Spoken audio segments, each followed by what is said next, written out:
The Ironman is an enormous task. A 2.4-mile swim, a 112-mile bike ride, then a 26.2-mile marathon. For everyone. For Kathy Smith, for Dick, and Ricky Hoyt.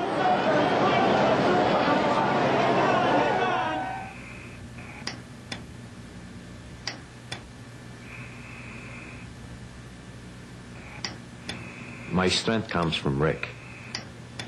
He gives me the desire and the power to be able to perform.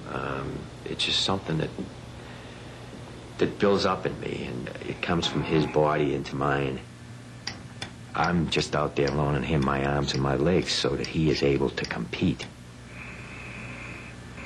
I'm trying to include my son in everything so that he can live a life like everybody else.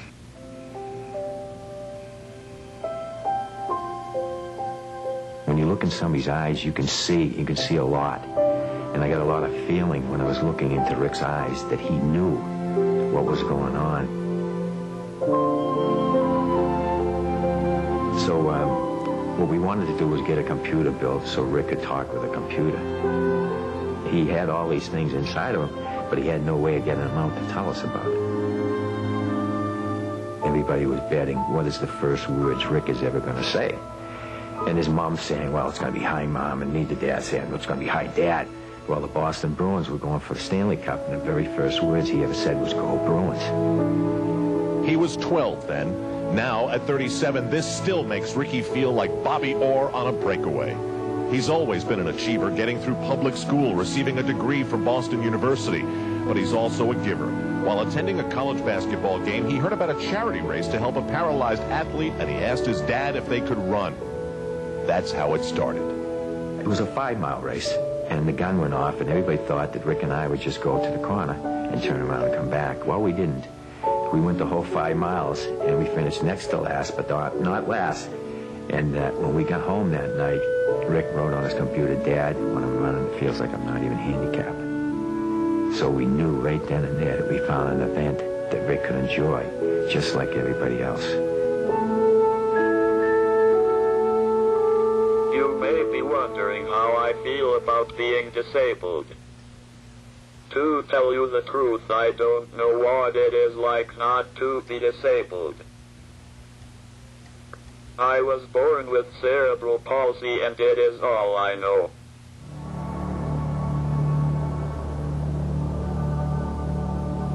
What I think is important is that people take the time and effort to realize that first and foremost I am a person with a brain and intelligence. The doctor said, forget Rick, put him away, put him in an institution. He's going to be nothing but a vegetable for the rest of his life. The letters C-A-N are never followed by an apostrophe T, and that's the easiest way to summarize TeamHoyt. It took Ricky 9 years, but he graduated with a degree in special education from Boston University. When it comes to racing, this isn't their first rodeo. They've been in 700. Once, even cycled across America. And not once in any of those miles did Rick ever ask his dad, why me?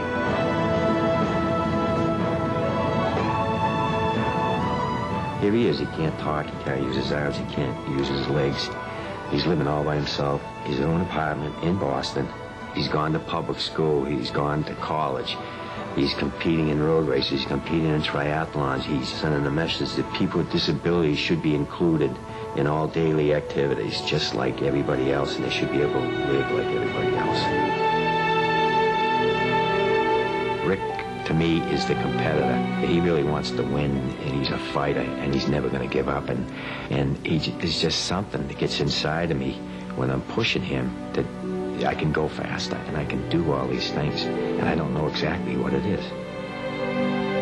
They'll spend at least 17 hours today together. How many fathers and sons have a time of mutual achievement like that? Is that not something to cherish in any family? You know, I have thought long and hard about what I would do if I wasn't in a wheelchair. I love sports, so maybe I would play hockey, basketball or baseball, but then I thought about it some more, and what I would probably do first is tell my dad to sit down in the wheelchair, and now I would push him. It's Rick and I out there competing together, and it has really helped me because I feel like I'm in the best shape of my life. And I am 59 years old, and it makes me, and I feel like I've got a body of a 22-year-old person. And it's all his fault.